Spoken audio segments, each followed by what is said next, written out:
Assalamualaikum warahmatullahi wabarakatuh, anak-anakku semua. Jumpa lagi dengan Ibu Anita pada pembelajaran biologi kelas 12 MIPA.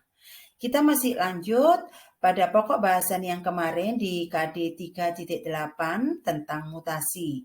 Subpokok bahasan hari ini adalah klasifikasi mutasi.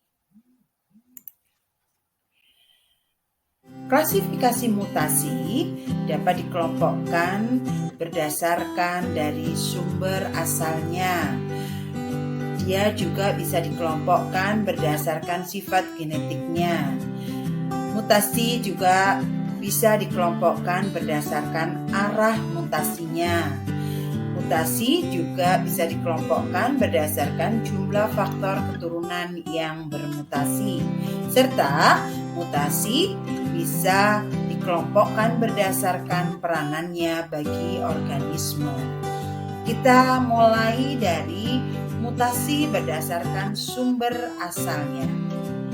Mutasi berdasarkan sumber asalnya dibedakan menjadi dua macam, yaitu mutasi alam atau mutasi spontan dan mutasi buatan. Mutasi alam adalah mutasi yang terjadi secara alami dengan sendirinya. Mutasi alamiah disebabkan oleh mutagen-mutagen yang sudah ada di alam. Pada umumnya, mutasi alami bersifat merugikan serta menghasilkan organisme yang bersifat resesif dan letal. Kita lihat mutasi buatan. Mutasi buatan adalah mutasi yang disebabkan oleh usaha atau tindakan manusia. Mutasi buatan banyak dilakukan manusia untuk meningkatkan kualitas hidup. Namun, jika dilakukan dengan cara yang tidak benar, akan berakibat merugikan bagi manusia itu sendiri. Mutasi buatan antara lain bisa terjadi, contohnya 1. Karena adanya pemakaian bahan radioaktif untuk diagnosa dan terapi suatu penyakit di bidang kesehatan. Nah, jika tidak dilakukan dengan hati-hati, akan mematikan sel-sel tubuh di sekitarnya. Contohnya, penghancuran sel-sel kanker dengan kemoterapi dan penyinaran. Contoh yang lain adalah penggunaan zat-zat aditif dan pengawet makanan kimiawi. Penggunaan formalin misalnya yang digunakan sebagai pengawet bahan makanan. Contohnya untuk ikan dan tahu. Itu adalah pemakaian yang kurang tepat. Karena apa? Karena formalin sebetulnya untuk zat pengawet mayat, ya. Kita perhatikan lagi, ada siklamat. Siklamat ini sering digunakan sebagai pemanis buatan. Pemanis buatan dalam industri makanan dan minuman. Kemudian ada aspartam yang biasa ditambahkan pada minuman ringan sebagai pengganti gula yang ternyata berpengaruh buruk pada sel saraf otak, ya. Contoh yang lain adalah penggunaan nuklir untuk penelitian, sterilisasi alat-alat kesehatan dan pembangkit tenaga listrik.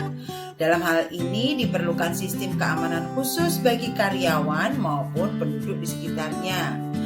Hal ini dilakukan agar penggunaan nuklir tersebut itu dapat meminimalis reaksi yang terjadi pada karyawan maupun penduduk di sekitarnya.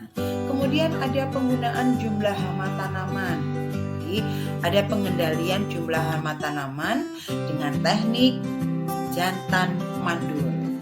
Teknik ini adalah proses penyinaran yang dilakukan terhadap serangga jantan yang sudah dewasa sehingga spermatozoa tidak dapat membuahi ovum. Nah, proses-proses yang lainnya pada mutasi buatan banyak sekali. Kita sekarang lihat pada proses klasifikasi mutasi yang berikutnya, yaitu mutasi berdasarkan genetik. Mutasi berdasarkan genetik adalah mutasi yang terjadi berdasarkan sifat genetik yang dihasilkan. Nah, mutasi ini dibedakan menjadi dua macam, yaitu mutasi dominan dan mutasi resesif. Mutasi dominan akan tampak pengaruhnya baik dalam keadaan genotip dominan homozigot maupun heterozigot. Sementara itu, mutasi resesif akan tampak pengaruhnya dalam keadaan genotip resesif homozigot. Ya. Yang berikutnya berdasarkan arah mutasinya, ya. Berdasarkan arah mutasinya, mutasi itu dibedakan menjadi dua macam juga, yaitu mutasi maju dan mutasi balik atau mundur. Mutasi maju menyebabkan fenotip organisme abnormal menjadi normal. Sementara itu, mutasi balik atau mutasi mundur menyebabkan fenotip organisme normal menjadi abnormal. Ya. Kita beralih pada mutasi berdasarkan jumlah faktor keturunan yang bermutasi. Ya. Berdasarkan jumlah faktor keturunan, mutasi dibedakan menjadi dua juga, yaitu mutasi mikro dan mutasi makro.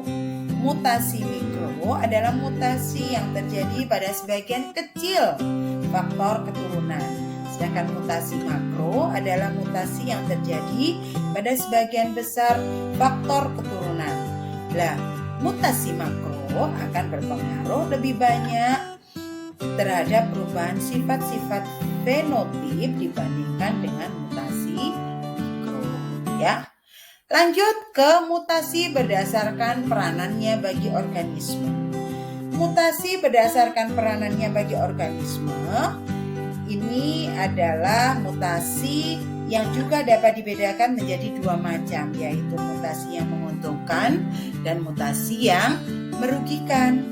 Mutasi yang menguntungkan adalah apabila mutasi yang menghasilkan organisme yang bersifat adaptif terhadap lingkungannya.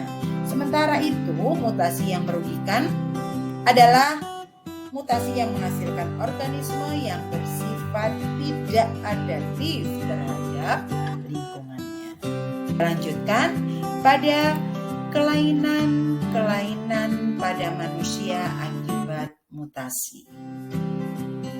Banyak kelainan-kelainan pada manusia akibat mutasi, antara lain ada beberapa jenis sindrom yang mungkin sudah sering kalian baca, ya.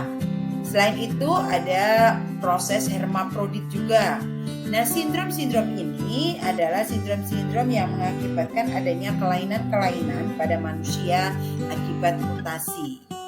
Contoh-contoh yang mungkin bisa kita ketahui, salah satunya adalah ada sindrom Klinefelter. Sindrom Klinefelter ini adalah merupakan sindrom di mana manusia dengan sindrom ini memiliki kromosom yang berjumlah 47 dengan karyotipe 22AA plus XXY atau 44A plus XXY. Nah, ciri-cirinya adalah laki-laki yang bertubuh tinggi, kemudian testis mengecil saat masa puberitas, steril, payudara berkembang, dan pada umumnya memiliki tingkat kecerdasan di bawah normal. Sindrom ini dapat terjadi karena ovum hasil non-disjunction yang berkromosom XX dibuahi oleh spermatozoa normal yang berkromosom Y, ya, yang berkromosom Y, ya. Kemudian ada lagi yang disebut dengan sindrom Turner.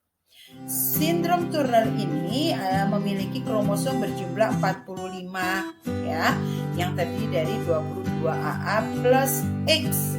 Sindrom ini terjadi karena ovum normal yang berkromosom X, ya, yang berkromosom X dibuahi oleh spermatozoa hasil non-disjunction yang tidak mengandung kromosom seks, ya. Nah, ciri-ciri sindrom Turner ini adalah berkelamin wanita, kemudian bertubuh pendek, kemudian ovarium dan payudara tidak berkembang, steril, kemudian bentuk leher bersayap, memiliki kelainan jantung, serta keterbelakangan mental, ya. Ada lagi yang disebut dengan hermafrodit. Ya. Hermafrodit adalah suatu kelainan pada manusia yang ditemukan karena kromosom XX dan kromosom XY dalam sel tubuhnya sehingga mempunyai karyotipe 22AA plus XX plus XY. Manusia hermafrodit ini memiliki ovarium maupun testis. Hal ini dapat terjadi karena non-disjunction yang berlangsung 2 kali pada beberapa sel dalam spermatogenesis. Hermafrodit juga dapat terjadi jika oosit sekunder atau ovum yang masih bersatu dengan badan polar dibuahi oleh 2 macam sperma. Satu sperma yang mengandung X dan sperma lainnya mengandung Y. Ada juga yang mungkin familiar disebut dengan sindrom Wolff. Terjadi karena delesi atau hilangnya sebagian lengan pendek kromosom nomor 4. Nah, kelainan yang tampak yaitu pangkal hidung menonjol, kemudian bibir sumbing, kemudian pertumbuhan lambat, ada keterbelakangan mental, serta ada kelainan jantung. Itu adalah beberapa contoh kelainan pada manusia akibat adanya mutasi. Berikutnya, kita akan bahas bagaimana mutasi dalam mekanisme proses evolusi. Seperti yang sudah kita ketahui bersama bahwa mutasi dapat menyebabkan perubahan gen maupun kromosom sehingga menimbulkan terjadinya perubahan-perubahan baik sifat pada tingkat sel hingga tingkat individu. Jika mutasi di alam terjadi terus-menerus dari waktu ke waktu, tingkat keanekaragaman organisme akan terus meningkat dan dapat menginisiasi terbentuknya spesies-spesies baru dengan sifat-sifat yang jauh berbeda dari sifat-sifat organisme asal mulanya. Nah, dengan kata lain, maka akan terjadi proses evolusi. Nah, proses evolusi ini tingkat terjadinya biasanya tingkat terjadinya mutasi alamiah akan berlangsung sesuai dengan gejala alam yang ada.